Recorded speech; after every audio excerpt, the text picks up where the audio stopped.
ఈరోజు వచ్చేసి మనము యూజర్ డిఫరెంట్ ఫంక్షన్ చెప్పుకుందాం. ఈ యూజర్ డిఫరెంట్ ఫంక్షన్స్ అనేటివి మనం ఎప్పుడు వాడతామంటే అనగా ఏదైనా మనకు క్యాలిక్యులేషన్స్ ఉన్నప్పుడు లేదంటే ఏదైనా ఒక వాల్యూ రిటర్న్ చేయాలన్నప్పుడు లేదంటే సింగిల్ వాల్యూ లేదంటే మొత్తం రియల్ సెట్ రిటర్న్ చేయాలన్నప్పుడు మనము యూజర్ డిఫరెంట్ ఫంక్షన్స్ అనేది వాడతాం. ఈ యూజర్ డిఫరెంట్ ఫంక్షన్స్ అనేది ఎవరు క్రియేట్ చేస్తారంటే మనమే క్రియేట్ చేస్తాం. యూజర్ డిఫరెంట్ ఫంక్షన్స్ అనేటివి ఏమైనా కాంప్లెక్స్ క్యాలిక్యులేషన్స్ అలాగే మనకు ఆ క్యాలిక్యులేషన్ యొక్క రిజల్ట్ రిటర్న్ చేయాలన్నప్పుడు ఆ వాల్యూ రిటర్న్ చేయాలన్నప్పుడు మనము ఈ యూజర్ డిఫరెంట్ ఫంక్షన్స్ అనేటివి యూజ్ చేస్తాం. మనకు దీనిలో వచ్చేసి scalar functions, table valued functions 2 types ఉంటాయి. ఈ టేబుల్ వాల్యూడ్ ఫంక్షన్స్ లో మళ్ళీ మనకు multi statement table valued functions, inline functions. ఓకేనా? ఫస్ట్ స్కేలార్ ఫంక్షన్స్ చూద్దాం. ఈ స్కేలార్ ఫంక్షన్స్ ఏం చేస్తాయంటే ఒకటి లేదా అంతకంటే పారామీటర్లు తీసుకుంటాయి, మనకు ఓన్లీ సింగిల్ వాల్యూ రిటర్న్ చేస్తుంది. ఏది? Scalar function. ఓకేనా? స్కేలార్ ఫంక్షన్ మనకు ఓన్లీ సింగిల్ వాల్యూ రిటర్న్ చేస్తుంది. మనకు వచ్చేసి ఇది సింటాక్స్ ఇక్కడ చూడండి. ఇక్కడ క్రియేట్ ఫంక్షన్, ఈ స్కీమా నేమ్ అంటే కనుక మనకు లైక్ డిబిఓ డాట్ లైక్ ఇదంతా మన స్కీమా నేమ్ అనమాట. మాకు వచ్చి కొన్ని లైక్ ఏఎన్ఎఫ్సి డాట్ ఇట్లుంటాయి అనమాట. అంటే మనకు కొన్ని ఇది స్కీమా నేమ్, వాడు ఒక స్కీమా వేస్తాడు, ఆ స్కీమా నేమ్ మనం ఇలా వేస్తాం అనమాట. డిబిఓ డాట్ అనేది మనకి ఇలా అది స్కీమా నేమ్. స్కీమా నేమ్ ఇది మనకు ఫంక్షన్ నేమ్. మనం ఆ ఫంక్షన్ నేమ్ ఏమి ఇస్తాము, ఇక్కడ పారామీటర్ లిస్ట్ మనం ఏ పారామీటర్స్ ఇస్తాము, రిటర్న్స్ డేటా టైప్ అంటే నువ్వు ఏ వాల్యూ రిటర్న్ చేయాలా, ఇక్కడ రిటర్న్ ఈ వాల్యూ చేస్తావు కదా, ఈ వాల్యూ యొక్క డేటా టైప్ నువ్వు ఇక్కడ ఇవ్వాలా. ఇక్కడ రిటర్న్ చేస్తున్న వాల్యూ యొక్క డేటా టైప్ ఇక్కడ ఇవ్వాలా. యాజ్ బిగిన్ ఇక్కడ స్టేట్మెంట్స్ ఉంటాయి, మనం ఇక్కడ వాల్యూ రిటర్న్ చేస్తాము. ఎండ్. ఎగ్జాంపుల్ చూడండి.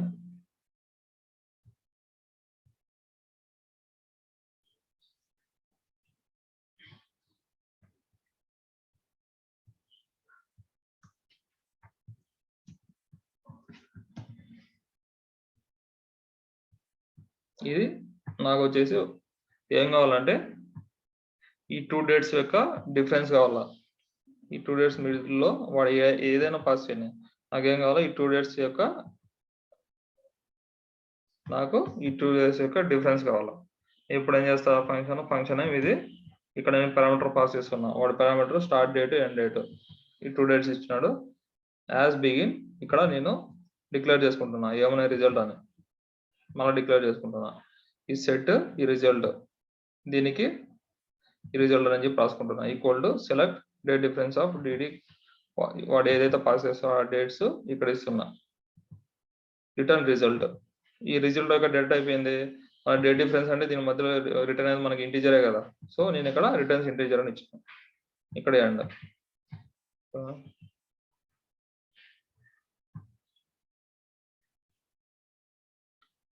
Correct syntax return. ఓకే.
ఇది ఎందుకు ఎర్రర్ వస్తుంది, మనము ఇలా కూడా డైరెక్ట్ గా రాసుకోవచ్చు. ఇప్పుడు నేను ఇదంతా డిక్లేర్ చేసుకొని మనం ఇక్కడ సెట్ చేసుకున్న దానికంటే నేను డైరెక్ట్ గా ఇక్కడ ఇదైతే ఏదైతే ఉంటుందో నేను డైరెక్ట్ గా ఇక్కడ కూడా రిటర్న్ చేయొచ్చు. ఓకేనా, నాకు ఇక్కడ ఏదో వస్తుందో అదే కదా మనం ఇక్కడ రిటర్న్ చేస్తున్నాము. సో ఇలా కూడా మనం రిటర్న్ చేసుకోవచ్చు. ఇదే మెయిన్ వచ్చేసి మనం ఏమన్నా వాడు అడిగినప్పుడు ఆప్టిమైజేషన్ చేసినప్పుడు ఇలా రాస్తాం అనమాట. సో దీని ఎగ్జిక్యూషన్ చూడండి.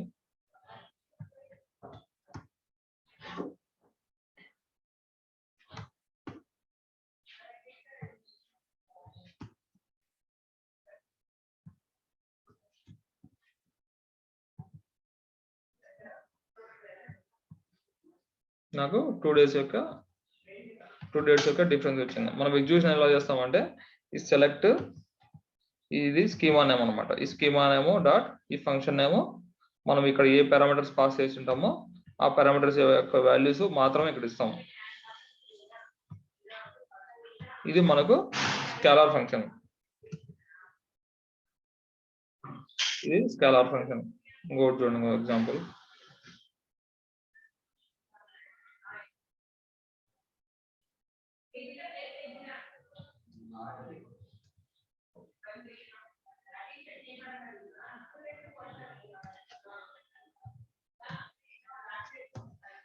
నాకు వాడు వచ్చేసి ఏమన్నాడు ఇక్కడ నేమ్ పంపిస్తాడు. ఓకేనా, ఆ నేమ్ లో వాడు నాకు ఫస్ట్ 1,5 అంటే నాకు ఓన్లీ ఫస్ట్ 5 క్యారెక్టర్స్ కావాలా అంటాడు, రిటర్న్ చేయాలా అంటాడు. అప్పుడు మనము ఇలా రాస్తాం క్రియేట్ ఫంక్షన్ ఏమో వాడు ఏదైతే ఆ పారామీటర్ పంపిస్తాడో ఆ పారామీటర్ వాల్యూ ఇక్కడ పాస్ చేస్తాడు. రిటర్న్స్ ఇది మనకు వేర్కార్ కదా, సో అందుకు ఇక్కడ వేర్కార్ ఇచ్చినాము. Begin return substring of name 1,5 last లో ఎండ్. మనకి ఈ బిగిన్ అనేది మ్యాండేట్ కంపల్సరీ ఉండాలి. బిగిన్ ఉంటే కనుక ఎండ్ కంపల్సరీ ఉండాలి. సో నాకు ఫంక్షన్ అనేది క్రియేట్ అయిపోయింది. ఇప్పుడు ఎగ్జిక్యూషన్ చూద్దాం.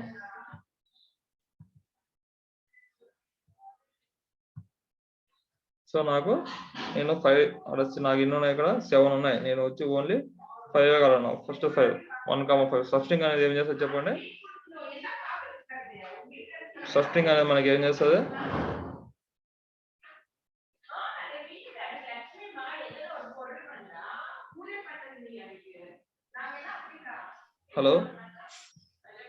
హలో సబ్స్ట్రింగ్ అనేది ఏం చేస్తుంది చెప్పండి. మనకు కావాల్సిన సబ్స్ట్రింగ్ ఎక్స్ట్రాక్ట్ చేస్తారన్నా. ఓకే, ఈ స్మిత్ అనేది మనకు ఎక్స్ట్రాక్ట్ చేసిందా. నేను అలాగే ఇది వచ్చేసి ఇక్కడ ఈ ఫంక్షన్ ఉంది కదా, ఈ ఫంక్షన్ నాకు సపోజ్ ఎంప్లాయీ టేబుల్ ఉంది. ఆ ఎంప్లాయీ టేబుల్లో నేమ్ వచ్చేసి లైక్ ఇట్లా ఉంది అనుకోండి, స్మిత్.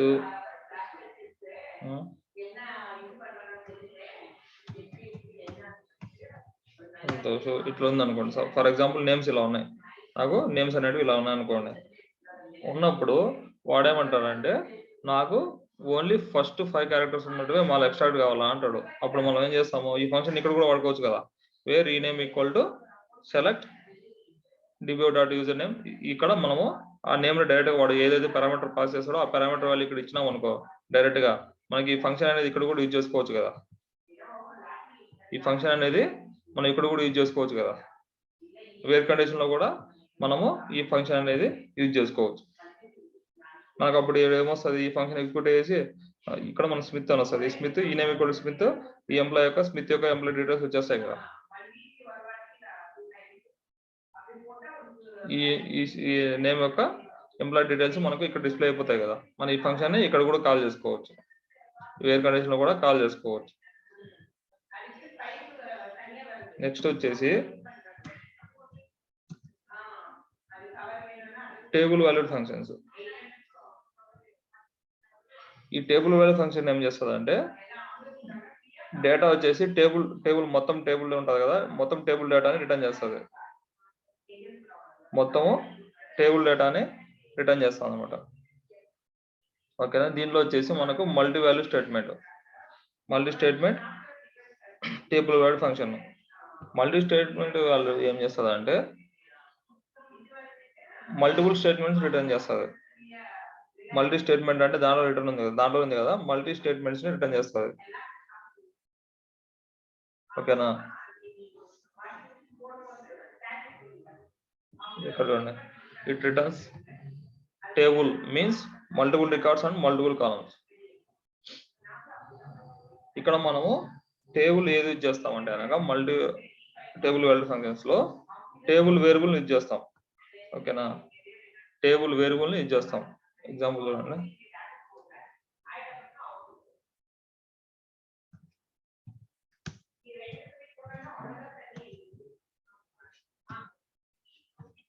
ఇది వచ్చేసి క్రియేట్ ఫంక్షన్, ఫంక్షన్ నేమ్, వాడు ఏమి ఇచ్చినాడు ఇక్కడ స్టార్ట్ ఎండ్ అని ఇచ్చినాడు. నాకు ఏం కావాలన్నాడు వాడు, వాల్యూస్ జనరేట్ ఈ మధ్యలో ఏ అయితే వాల్యూస్ పాస్ చేస్తానో ఆ వాల్యూస్ నాకు కావాలన్నాడు. ఇక్కడ 1 పాస్ చేస్తాడు, ఇక్కడ 20 పాస్ చేస్తాడు అనుకోండి. 1 నుంచి 20 వరకు నాకు వాల్యూస్ అనేవి కావాలా అన్నాడు అనుకోండి. అప్పుడు మనం ఎలా చేస్తామంటే సింటాక్స్ మనకు అంటే ఇక్కడ మల్టిపుల్ వాల్యూసే కదా. మనం ఇక్కడ ఓన్లీ స్కేలార్ ఫంక్షన్ లో ఓన్లీ సింగిల్ వాల్యూ రిటర్న్ చేస్తున్నాం. కానీ ఇక్కడ మనము మల్టిపుల్ వాల్యూస్ రిటర్న్ చేస్తున్నాం కదా. ఇక్కడ స్టార్ట్ వచ్చేసి వాడు 1 ఇచ్చాడు అనుకోండి, ఎండ్ వచ్చేసి 100 ఇచ్చాడు అనుకోండి, మనకు 1000 ఇచ్చాడు అనుకోండి. మనకి ఇప్పుడు 1 నుంచి 1000 వరకు వాల్యూస్ అనేవి జనరేట్ అవుతాయి కదా. సో అప్పుడు మనకి మల్టిపుల్ వాల్యూసే కదా జనరేట్ అయితే, 1 తర్వాత 2 తర్వాత 3 ఇట్లా మనకు మల్టిపుల్ వాల్యూస్ కూడా జనరేట్ అయితే. సో దానికోసం అని చెప్పి మల్టీ వాల్యూ ఫంక్షన్ అనేది యూజ్ చేస్తాం. ఈ మల్టీ వాల్యూ ఫంక్షన్ లో సింటాక్స్ చూడండి, స్కేలార్ ఫంక్షన్ లో డిఫరెంట్ ఉంటుంది, దీంట్లో డిఫరెంట్ ఉంటుంది. ఓకేనా. ఇక్కడ వచ్చేసి create function, function name, start end, వాడు ఏ పారామీటర్స్ అయితే పాస్ చేస్తాడో ఆ పారామీటర్స్, రిటర్న్స్. ఇది మనము డిక్లేర్ చేస్తున్న టేబుల్, ఇది మనం డిక్లేర్ చేస్తాం. Returns table. ఇక్కడ వచ్చేసి మనము ఏది ఈ మధ్యలో ఉన్నది కాలం అనుకున్నాం అనుకోండి, నంబర్స్ కదా, దాని డేటా టైప్ ఇంటీజర్. ఇక్కడ మనం డిక్లేర్ చేస్తాం టేబుల్ వేరియబుల్ రిటర్న్స్ లో యాజ్ బిగిన్. ఇక్కడ వైల్ లూప్ రాస్తున్నా, వైల్ లూప్ ఎందుకు రాస్తున్నా, వైల్ స్టార్ట్ అనుకుంటే 2 అయినప్పుడు ఎండ్ అయిపోవాలి కదా. సో దానికోసం అన్న ఇక్కడ బిగిన్ ఇన్సర్ట్ ఇంటూ టేబుల్. ఈ టేబుల్ నేమ్ నే ఇక్కడ నేను యూజ్ చేస్తున్నా.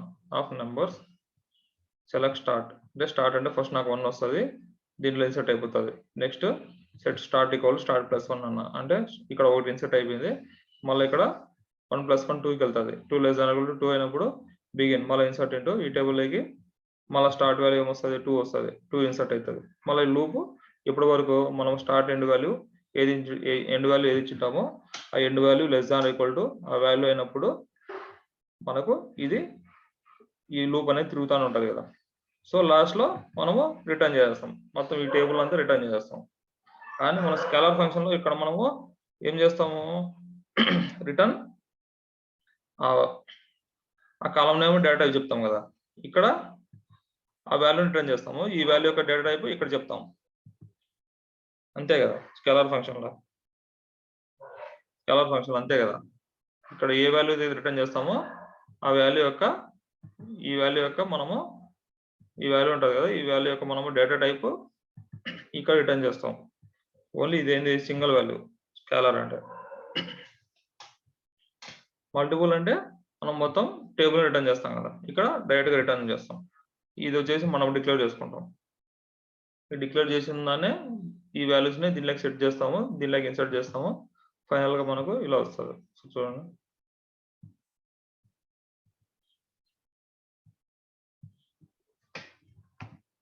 ఇప్పుడు నేను 100 ఇచ్చిన అనుకోండి,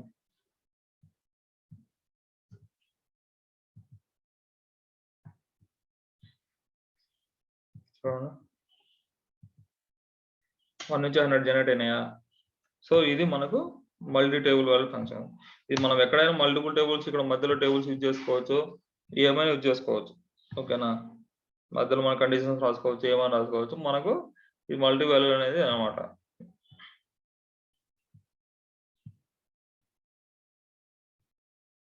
అలాగే మనకు డేట్ కూడా ఉంటుంది, మీరు ప్రాక్టీస్ చేయండి ఒకసారి. 2 డేట్స్ ఇస్తే ఎట్లా జనరేట్ చేస్తాము. ఈ ఈ ఫంక్షన్ జనరేటివ్ మనము జాయిన్స్ సబ్ క్వరీస్ లో కూడా యూజ్ చేయొచ్చు. వీటినే నేను దీన్నే నేను ఎక్కడైనా యూజ్ చేయొచ్చు. జాయిన్స్ సబ్ క్వరీస్ లో కూడా మనము ఇప్పుడు సపోజ్ నాకు ఒక ఫంక్షన్ ఉంది, అది వచ్చేసి నాకు యూజర్ అండర్స్కోర్ లైక్ ఏదో డేట్ ఫంక్షన్ ఉంది అనుకోండి, ఇది ఫంక్షన్ నేమ్. నాకు వచ్చేసి టేబుల్స్ వచ్చేసి ఎంప్లాయీ టేబుల్, డిపార్ట్మెంట్ టేబుల్ ఉన్నాయి. ఇప్పుడు నేను వచ్చేసి దీంట్లో నాకు డేట్ ఉంది అనుకోండి, ఆ డేట్ని నేను జాయిన్ చేసుకోవచ్చు కదా. దీంట్లో సపోజ్ నాకు ఈ వాల్యూస్ ఉన్నాయి, డేట్ వాల్యూస్ కావాలనుకున్నా, ఈ యూజర్ ఫంక్షన్ నుంచి డేట్ వాల్యూస్ కావాలనుకున్నా, అప్పుడు నేను ఎలా చేస్తా, select from employee inner join,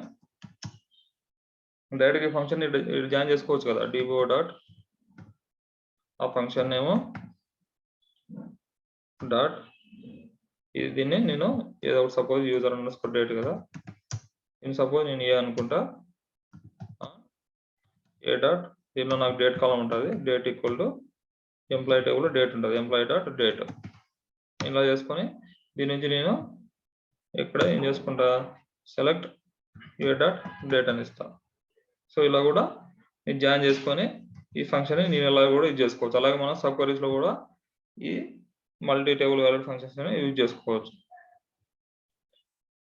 next వచ్చేసి ఇన్లైన్ టేబుల్ వాల్యూడ్ ఫంక్షన్స్.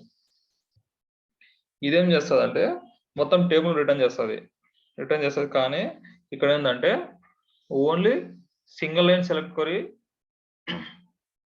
మాత్రమే ఇక్కడ వర్క్ అవుతుంది. Inline means single line select queries only here works, ఓకేనా. Loop cannot work in inline table valued functions. While loop ఇవన్నీ ఏం వర్క్ చేయవు inline table valued functions లో. There is no begin end, దీంట్లో begin end ఉండదు, ఓకేనా. ఇది మనకు చూడండి,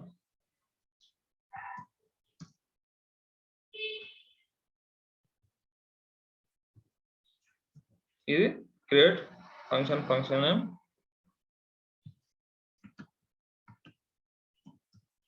క్రియేట్ ఫంక్షన్ నేమ్. ఇక్కడ పారామీటర్ పాస్ చేస్తున్నా. ఇక్కడ నాకేంది, ఈ ఎంప్లాయీ టేబుల్ నుంచి ఆ డిపార్ట్మెంట్ యొక్క ఐడి కావాలన్నాడు.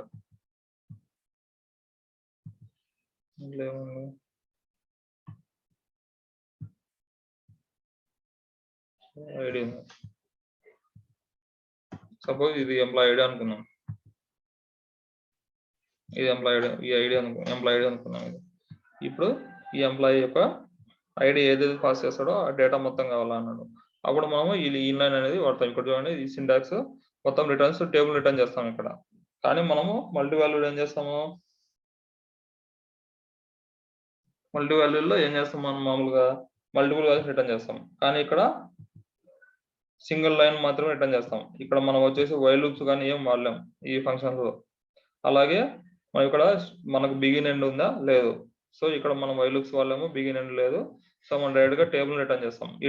ఈ రిటర్న్ చేసిన వాల్యూ వచ్చేసి డైరెక్ట్ గా మనం ఇక్కడే రాస్తాం. మనం మళ్ళీ వాల్యూస్ రిటర్న్ చేస్తున్నాం, మనం డిక్లేర్ చేసుకుని మళ్ళీ రిటర్న్ చేసిన అవసరం లేదు. సో ఇక్కడ చూడండి, ఇది క్రియేట్ చేస్తాం, క్రియేట్ అయిపోయిందా. వచ్చేసి సెలెక్ట్ bbo డాట్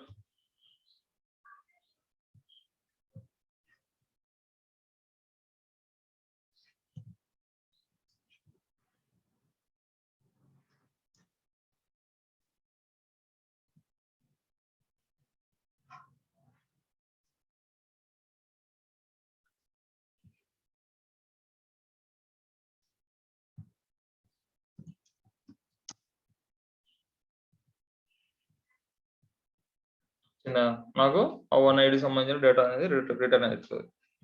ఇక్కడ మనకు మల్టిపుల్ కదా, ఈ సింగిల్ కాలం మొత్తం టేబుల్లో డేటా ఏదైతే మనం పాస్ చేస్తామో ఆ వాల్యూస్ అంతా రిటర్న్ చేస్తుంది కదా. సో ఇది అనేది మనకు ఇన్లైన్ ఫంక్షన్స్.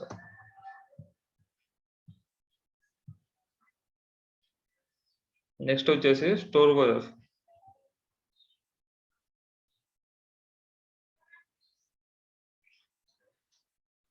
స్టోర్ పొజర్ అనేది ఏంటంటే మనము స్టోర్ ప్రొసీజర్ అనేది ఎప్పుడు వాడతాము ఏంటంటే స్టోర్ ప్రొసీజర్స్ అనేది మనకు ఏ సెట్ ఆఫ్ TSQL స్టేట్మెంట్ అంటే మనం ఏమైనా స్టోర్ ప్రొసీజర్ ఏమైనా చేయొచ్చు. మనము ఏమైనా టేబుల్స్ క్రియేట్ చేయొచ్చు, DML operations, DDL operations, table variables use చేసుకోవచ్చు. అలాగే మనము ఏమైనా యూజ్ చేసుకోవచ్చు అనమాట. మనం కోడ్ రీయూజబుల్ పర్పస్ కోసము వీఆర్ యూజింగ్ SP.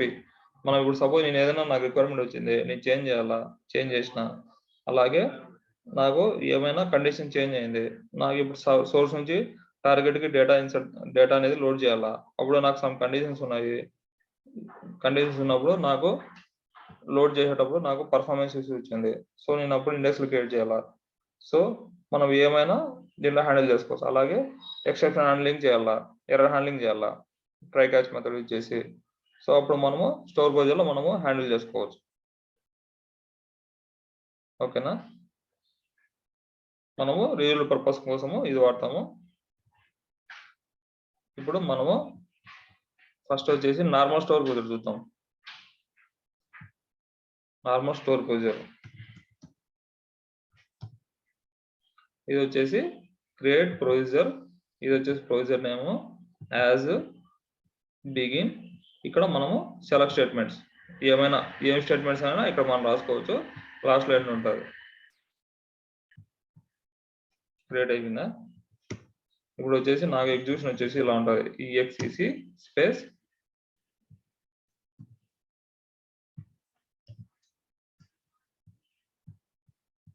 ఇలా నాకు మొత్తం ఎంప్లాయీ డీటెయిల్ నేను దీని మీద ప్రొసీజర్ క్రియేట్ చేసిన. ఇప్పుడు నేను క్రియేట్ చేసిన కదా, ఇప్పుడు నేను ఇక్కడ ఏమైనా పారామీటర్ పాస్ చేసుకోవచ్చు. ఆ పారామీటర్ ఇక్కడ వేరే కండిషన్ ఫిల్టర్ చేయొచ్చు. ఒకవేళ నాకు టార్గెట్ టేబుల్ ఉంటే కనుక ఈ పారామీటర్ ఫిల్టర్ చేసుకొని టార్గెట్ టేబుల్కి డేటా కూడా లోడ్ చేయొచ్చు. సో నేను చూపిస్తాను మీకు. సో ఇది మనకు నార్మల్ స్టోర్ ప్రొసీజర్ అనమాట, సింపుల్ వితౌట్ పారామీటర్స్.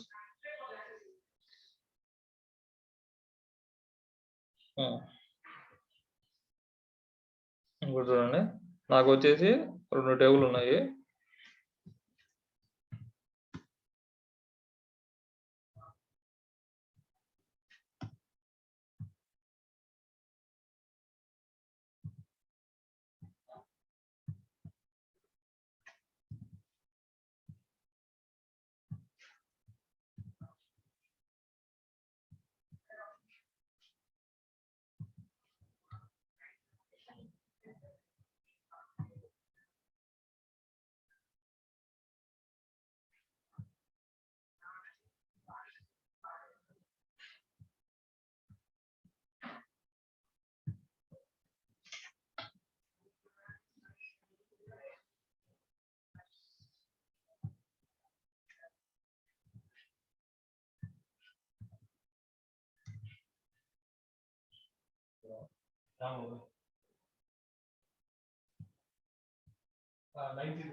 నేను 2 టేబుల్ క్రియేట్ చేసిన, అలాగే డేటా ఇన్సర్ట్ చేసిన.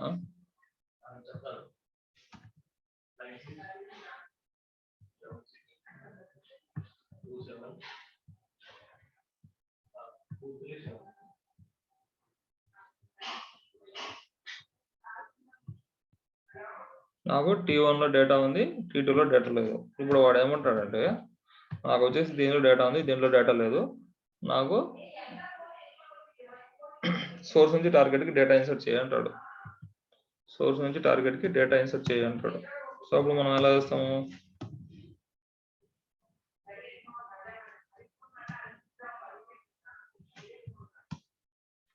Create procedure name as begin insert into T2 ఈ టేబుల్ నేమ్. ఒకేలా వాడు నాకు సపోజ్ T1 లో ఉన్నది T2 లో లేని నాకు ఇన్సర్ట్ కావాలంటాడు. అప్పుడు మనం ఎలా చేస్తాము, వేర్ నాట్ ఇన్ యూజ్ చేసి సెలెక్ట్. ఇప్పుడు వేర్లో మనం పెడతాము, ఐడి పెడతాం. సెలెక్ట్ ఐడి ఫ్రమ్ ఇలా రాస్తాం కదా, T1 T2 అని.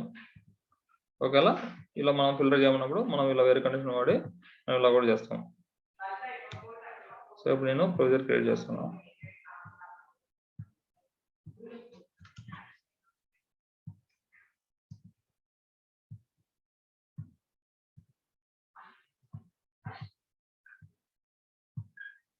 నాకు ప్రొసీజర్ అనేది క్రియేట్ అయిపోయింది.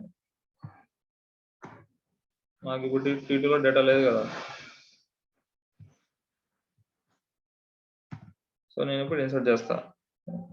ఇన్సర్ట్ చేయాలంటే ఏం చేయాలా, మనం ఈ ప్రొసీజర్ని ఎగ్జిక్యూట్ చేయాలి కదా. ఎగ్జిక్యూట్ చేస్తామంటే EXEC లేదంటే ఎగ్జిక్యూట్ అని చెప్పి టైప్ చేసినామంటే ఆ ప్రొసీజర్ని పెట్టినామంటే మనకు ఎగ్జిక్యూట్ అయిపోతుంది. 2 rows ఇన్సర్టెడ్.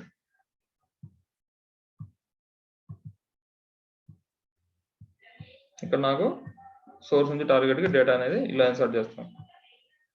మనం ఇక్కడ వాడు ఏదైనా ఇవ్వచ్చు, కండిషన్స్ మల్టిపుల్ కండిషన్స్ ఒకవేళ ఎగ్జిస్ట్ అయితే దీంట్లో ఇన్సర్ట్ కావాలా, ఎల్స్ లేకపోతే దీంట్లో ఈ టేబుల్ ఇంకో టేబుల్ ఇస్తాడు, ఆ టేబుల్ నుంచి ఈ టేబుల్ ఇన్సర్ట్ కావాలా, అట్లా మనకు మల్టిపుల్ కండిషన్స్ ఇస్తాం అనమాట. సేమ్ మనము ఇంతకుముందు ఏవైతే చెప్పుకున్నామో ఇఫ్ ఎల్స్ కండిషన్స్, అలాగే వైల్ ఎక్కువ యూజ్ చేయము, ఎక్కువ ఇఫ్ ఎల్స్ కండిషన్స్ యూజ్ చేస్తాము.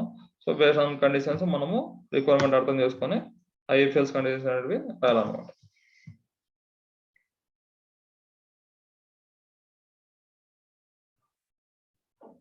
అలాగే మనం వేరే కండిషన్స్ యూజ్ చేయొచ్చు. సో ఇలా మల్టిపుల్ కండిషన్స్ ఉన్నాయి, మీరు ఇవి ప్రాక్టీస్ చేయండి.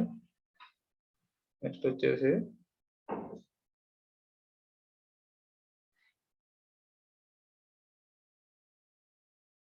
ఒక ప్రొసీజర్ ఉంది, ఆ ప్రొసీజర్లో మనం మాడిఫై చేయాలనుకుంటున్నాము. అప్పుడు ఎలా చేస్తామంటే ఆల్టర్ క్రియేట్ దగ్గర ఆల్టర్ పెడతాము. మనం ఏమైనా చేంజెస్ ఉంటే ఇక్కడ చేంజెస్ చేస్తాము. Alter procedure name same. ఇక్కడ నుంచి ఇంపార్టెంట్ ఇన్పుట్ పారామీటర్స్ మనకు వచ్చేసి ఈ ప్రొసీజర్లో మనకు వచ్చేసి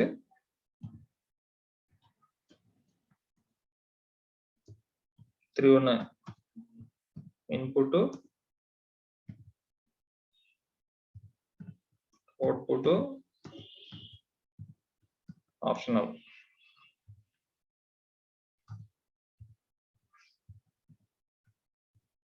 ఓకేనా. ఫస్ట్ వచ్చేసి ఇన్పుట్ పారామీటర్ చూద్దాం. ఇన్పుట్ పారామీటర్ అనేది నేను వచ్చేసి ఒక టేబుల్ క్రియేట్ చేస్తున్నాను.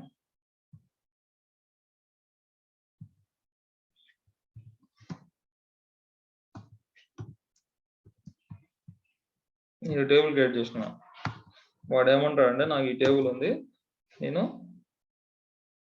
ఇన్పుట్ పారామీటర్స్ వచ్చేసి ఐడికి, ఈ నేమ్కి, ఈ ఏజ్కి నేను వాల్యూస్ పంపిస్తా, నాకు అవి నేను ఏవైతే పంపిస్తానో అవి నాకు ఇన్సర్ట్ కావాలా అంటాడు. అప్పుడు మనం ఎలా చేస్తామంటే చూడండి,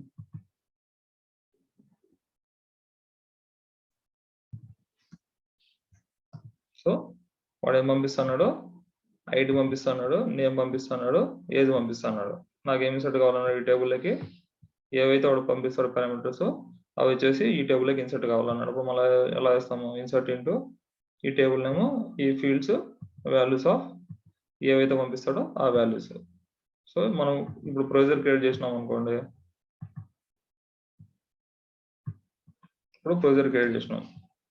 సో వాడు ఇచ్చిన వాల్యూస్ వాడు ఏదో ఒకటి వాల్యూస్ ఇస్తారు కదా, వాల్యూస్ పాస్ చేసినప్పుడు ఆ వాల్యూస్ దగ్గర ఈ పారామీటర్స్ దగ్గర ఈ వాల్యూస్ పాస్ చేస్తారు కదా, ఏజ్, నేమ్, ఐడి దగ్గర ఈ ID2 B30 అని చెప్పి పాస్ చేస్తాడు కదా, ఆ వాల్యూస్ పాస్ చేసిన వాల్యూస్ మనకు డైరెక్ట్ గా ఈ టేబుల్లోకి ఇన్సర్ట్ అయిపోతాయి.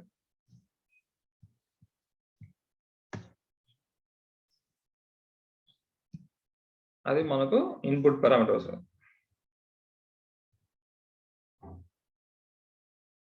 అలాగే మనము అప్డేట్ కూడా చేయొచ్చు. సేమ్ మనం ఏమైనా చేసుకోవచ్చు, ప్రొసీజర్స్ లో మనము ఏమైనా చేసుకోవచ్చు. ఇన్పుట్ పారామీటర్ ఏంటంటే మనకి మ్యాండేటరీ అనమాట, ఆ పారామీటర్ కంపల్సరీ పంపించాలి, ఒకవేళ పంపించకపోతే ఎర్రర్ వస్తుంది. ఇన్పుట్ పారామీటర్ అనేది మ్యాండేటరీ.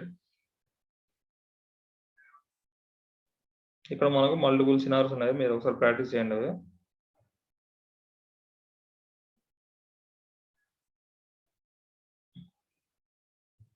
చూడండి ఇక్కడ జాయిన్స్ కూడా యూజ్ చేసినాం మనం ప్రొసీజర్స్ లో.